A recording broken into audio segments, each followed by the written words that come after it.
Thanks for joining us on the program, everyone. As Nigeria inches closer to the 2027 elections, the battle for the soul of the People's Democratic Party has taken center stage.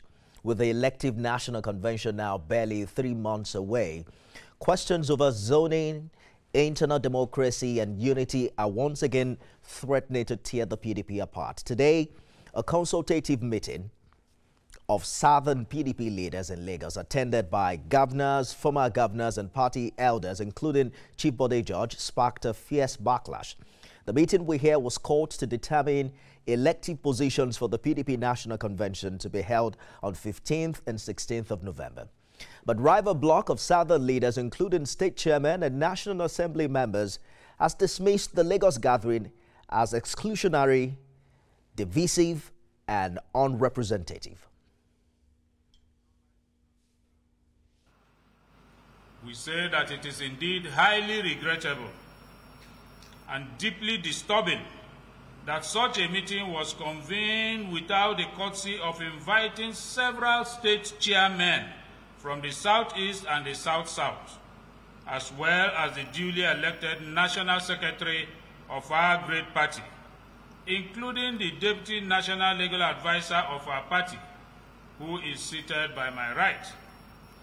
Even more troubling is the inexplicable exclusion of several national officers, eminent leaders, and critical stakeholders of the People's Democratic Party. For the avoidance of doubt, we categorically dismiss any resolution, any communique, or any outcome purportedly emanating from the said meeting.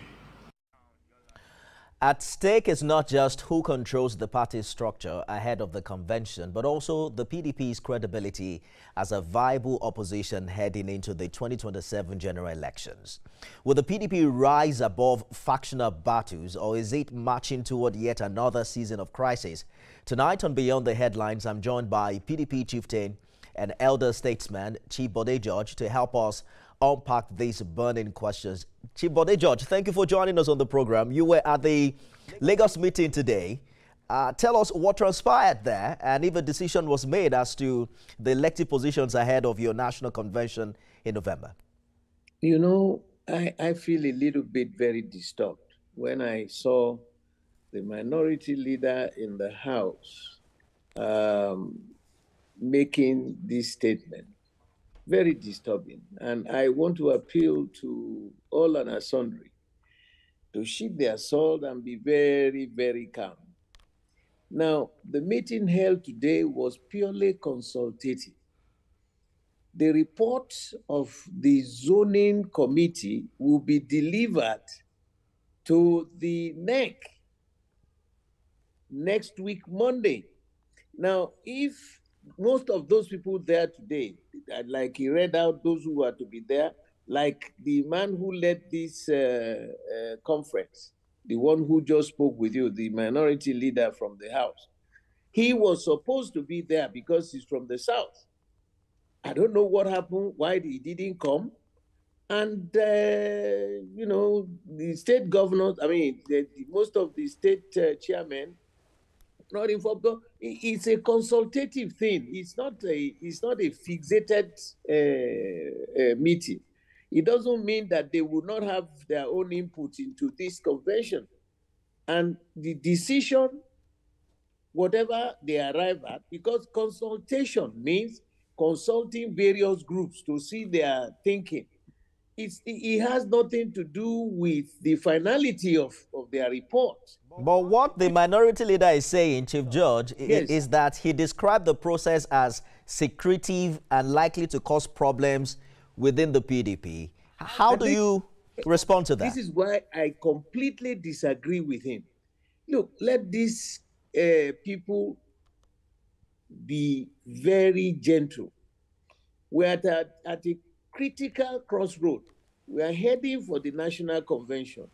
We cannot, the people seated today showed a representation, complete representation of the colors of the South. And if he didn't come, it doesn't mean that whatever they suggested there that he can still not make the suggestion. He is also a member of the caucus, and we're having a caucus meeting on Sunday. And at that caucus meeting, they will present their findings, and we will discuss this at caucus, at the Board of Trustees, and then at NEC meeting. Nobody is telling you you cannot be part of this, you are not. Whatever what we discussed today were suggestions that will be further extracted into the system. Let them just, like they say in Hausa, kadankada, like they say in Igbo, wayo, in Yoruba, etejejeo. It's very, very disturbing to, I'm 80 years old. Why should I be toying and be attending meetings? All we are saying is we want to have a solid party, a party that is the real political Iroko tree in this country. And unless you go through this, these people just go, they make the noise and it's not right. He is a member, I know for sure. The fellow who read that statement, he's a member of the caucus. It sounds like on Sunday night. Yes, and Chief George. BOT, yes. It sounds like you're saying that the Lagos meeting wasn't deliberately structured in a way to sideline some voices in the voice, and that the consultation held today is not in a finality, that the conversation is still ongoing. But the elective national convention in November, we understand, will decide who leads the PDP into 2027. Given what appears the crisis over zoning, where does the South stand on producing either the party chairman or the presidential candidate? Listen, let me take you back into the history. The founding fathers decided that the best way to remove the issue that collapsed the First Republic, collapsed the Second Republic, was as a result of majority tribes always winning election and minority tribes just onlookers. They divided Nigeria into 6 geopolitical zones and came up with 6 top positions in the land. The president, the vice president, the Senate president, the speaker, the secretary to the government, and the national chairman. 6 positions, 6 zones. And of course, our constitution, section 7, subsection 3C, states equivocally that there must be zoning and rotation of both party offices and elective offices for purposes of justice, fairness, and equity. That is why they set up a zoning committee. That zoning committee, until it reports to the NWC, who will bring their report for discussion at NEC, it's of no use. But he can consult here, they are going around. So nobody is zoned out or is the crisis. Don't let them make it look like every time there is crisis, before, in my time, we had a national leader. And all this would have been taken care of. But right now, there's no president in PDP. So everybody sees that, I must do this, whatever they said there will be taken cognizance in the final resolution before they submit their report for approval. But some argue they were not zoned out. They are not zoned out. They are still. I hear you clearly.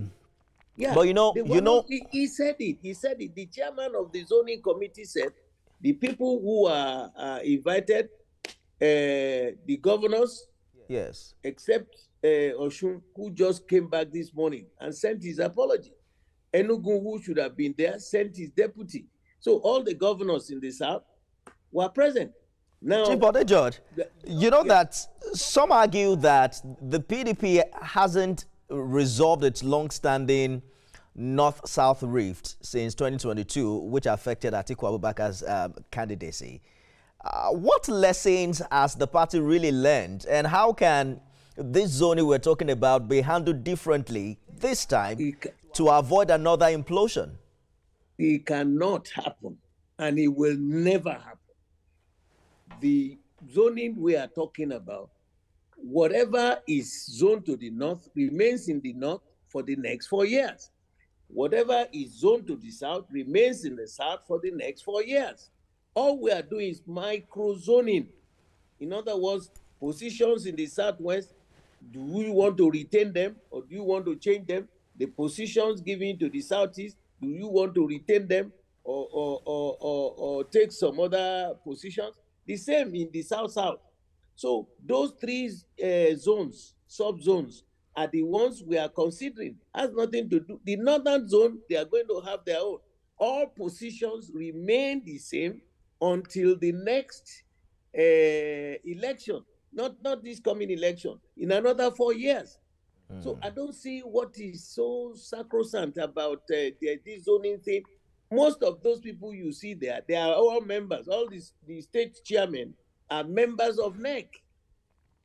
Decisions have not been made, but I can tell you that all the positions that are already in the northern zone will remain in the northern zone. All positions in the south will remain in the south. There is no crossing between north and south for now. So the next presidential candidate must still come from the south. And the national chairman of the party must come from the north. So let them not confuse Nigerians. We are the custodian. We were the next to the founding fathers. We knew how we did it. Because they manipulated the zoning at that time, because Buhari had just finished being president. And Atiku jumped in, manipulated the Congress, and then ended up in fiasco. 8 years in the north, 8 years in the south. So all the positions that are presently held remain in their zones until the next 4 years. Chief Judge, I don't know if you are quite sure of the solidarity behind this position amongst all the critical stakeholders, but let us hold that thought for a minute. We're going to be right back after the short break. Stay with us, everyone.